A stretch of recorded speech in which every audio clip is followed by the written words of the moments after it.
안녕하세요. 즐거운 순간 박태사입니다.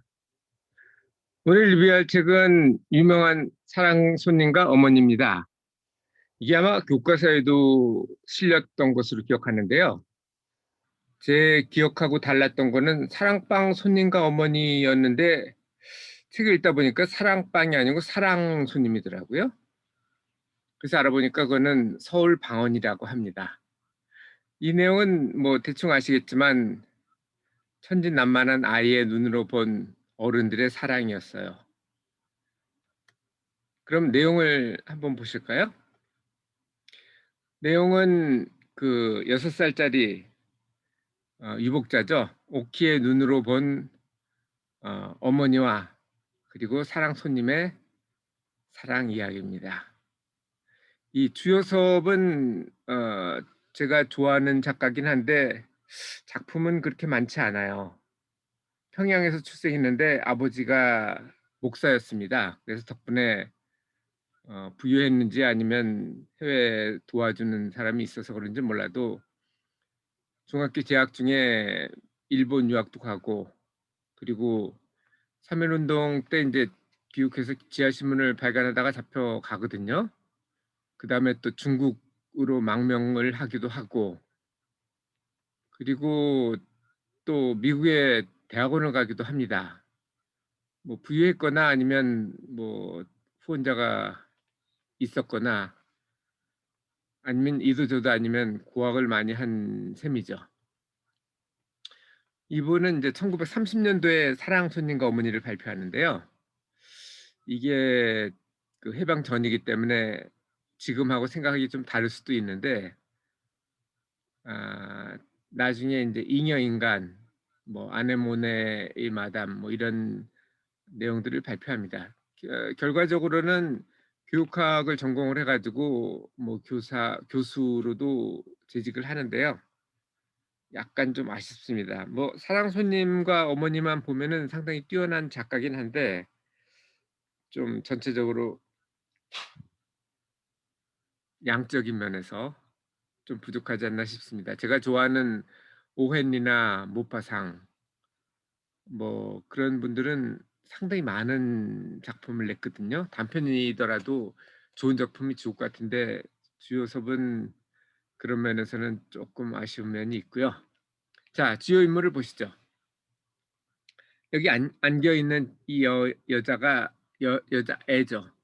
6살짜리 유복자입니다. 이제 태어나기 전에 아버지가 돌아가셨고요. 한 달 전에 죽은 것으로 되어 있습니다. 그리고 이 아이의 눈으로 보는 거죠. 처음에 얘기하는 게 자기 엄마가 과부라는 걸 알죠. 왜냐하면 사람들이 자기를 과부딸이라고 부르기 때문이죠. 오키 엄마는 상당히 어려요. 지금 나이는 한 30대로 보이는데 실제로 작품상에서는 24살입니다. 6살짜리니까 18에 결혼해가지고 19에 애를 낳았다는 얘기죠. 아이 딸린 청산가부인데 어, 돈도 별로 없습니다. 남편이 땅을 일부 남겨주긴 했지만 뭐 충분치 않아가지고 삭바느질도 하고, 또 오빠가 자기 친구가 그 이 지역에 선생으로 가니까 하숙을 쳐라. 너 돈도 필요하고 또 아는 사람이고 하니까 그래서 하숙을 사랑 손님을 받기도 하죠. 삭바느질도 하고. 그 유복한 편은 아니었지만 그래도 뭐 생계의 곤란을 겪을 정도도 아니었습니다. 어쨌든 그 하숙으로 사랑 손님, 오빠의 친구이자 또 자기 남편, 전 남편은 죽었으니까 친구이기도 한 사람을 봤죠. 그런데 결국은 뭐 다 아시겠지만 이루어지지 못합니다. 제가 그 느낀 점은 이거예요. 그 결혼이라는 게 단순히 배우자 간의 계약이 아니고 배우자 가족을 포함한 그런 계약일 뿐 아니라 사회 인식까지 고려를 한다는 거죠. 예를 들면 1930년대에 이 과부가 시집가는 거는 그 과부가 부정을 저지른 것도 아니잖아요. 시집가는 거니까 남편이 되는 거니까. 근데 환양년의 딸로 인식이 될 수도 있었어요. 사실 어쩌면 오키 엄마가 재혼하는 걸 포기한 이유는 그 사랑 손님을 좋아했다는 거는 여기저기서 많이 보입니다. 하지만 그걸 포기했던 가장 큰 이유 중에 하나는 사회 인식이었을 거예요. '내가 시집을 가면 나는 좋지만 우리 딸은 환영연의 딸이 되고 오키가 시집 가는데 지장이 될지 모른다.'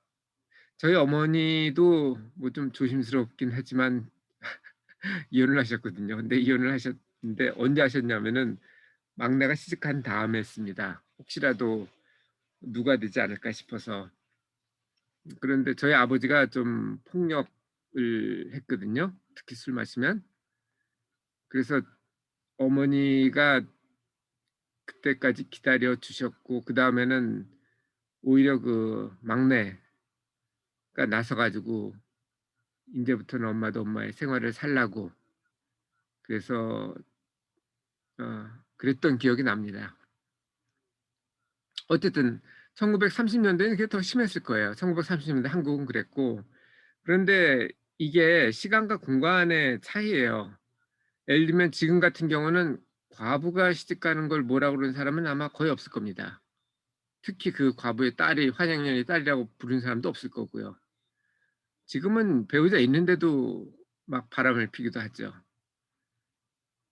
그런 시간의 차이도 있고 공간의 차이를 볼까요? 이슬람 같은 경우는 과부 결혼을 장려합니다. 그 마지막 선지자인 모하메드 같은 경우는 부인이 10 명이 넘었는데 그중에 다 과부였어요. 한 명만 빼고.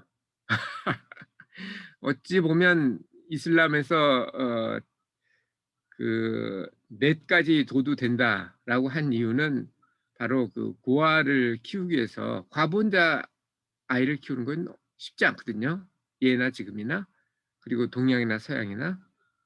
그런데 만약 결혼을 한다면 남편이 있으니까 남편이 도와줄 겁니다. 그리고 뭐 능력 있는 사람한테 갔을 거예요, 특히 과부라면.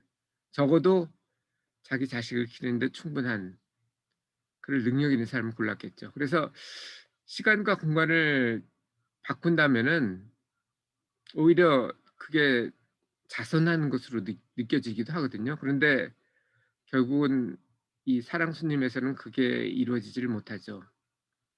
그런데 중요한 거는 사회는 어 사회가 이루어진 이유는 개인이 모여 있는 것이 개인 그냥 따로 사는 것보다 더 도움이 되기 때문에 사회가 존재하는 거거든요. 국가도 마찬가지예요. 국가가 개인에게 주는 것보다 뺏어가는 게 더 많다면 오늘도 뭐 그 총선이 아니죠. 재보선 결과가 나왔지만 1년 전에 비해 가지고 엄청나게 바뀌잖아요. 그 이유가 이런 오늘 조선일보 사설 보니까 그런 내용이 나오더라고요.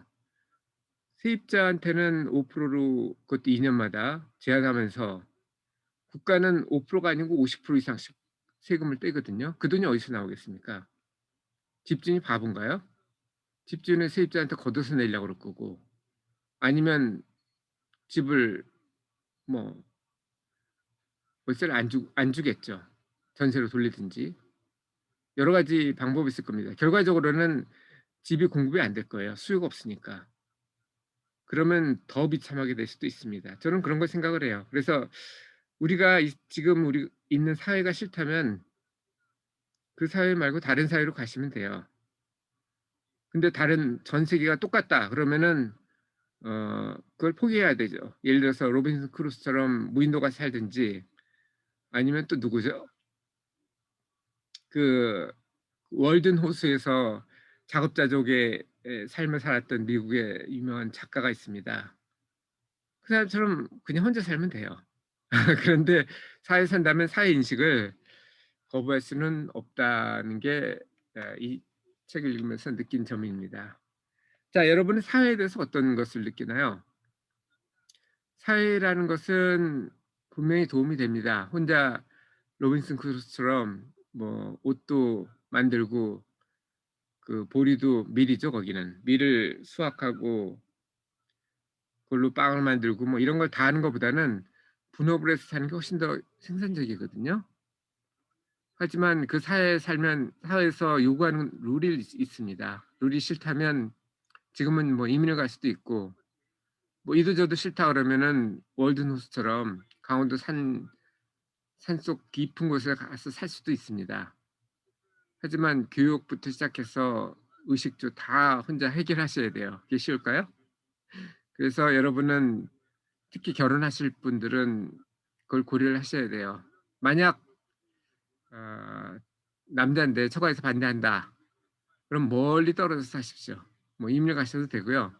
아니면 서울이라면 뭐 부산이나 아니면 제주도나 뭐 전라도 뭐 어디든 광주든 뭐 그런 데로 떨어져서 살고, 다만 아이들한테는 또 할머니가 할아버지가 필요하니까 1 년에 한두 번씩은 왔다 갔다 하면 좋겠죠. 뭐 설날이나 추석같이 그런 기회가 있으니까 나쁘지는 않을 거예요. 자, 오늘은 사랑에 대해서 생각을 해 봤는데요. '사랑도 시간과 공간을 바꾸면 바뀐다.'라는 게 오늘 사랑 손님과 어머니를 읽은 저희 느낌이었습니다. 짧아요. 짧고 또 이거는 많이 드라마로도 바뀌었거든요. 2번인가 나온 걸로 알고 있고요. TV 문학관으로도 나온 걸로 알고 있어요. 다 좋습니다. 한번 보세요. 나름 생각할 만한 기회가 될 거라고 생각합니다. 감사합니다.